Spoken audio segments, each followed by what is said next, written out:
Good morning, everybody. My name's Greg Maidment from Carbon Management Canada, and we're out here today freezing our butts off at the Field Research Station where we're doing applied CCS, carbon capture and sequestration. This has been a really busy year for CO2 sequestration and storage, as both government and industry has really picked up the mantle to move this forward. So to review an excellent and busy year, I just wanted to step through our top 5 most viewed videos.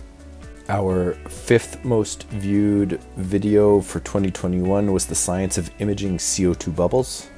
Our 4th most viewed video was how we can make pictures of the subsurface with high rates of CO2 injection. Our 3rd most watched video was the variety of different applications for fiber optics within CO2 sequestration. Our 2nd most viewed video was the surveying we did with drones versus personnel on the ground.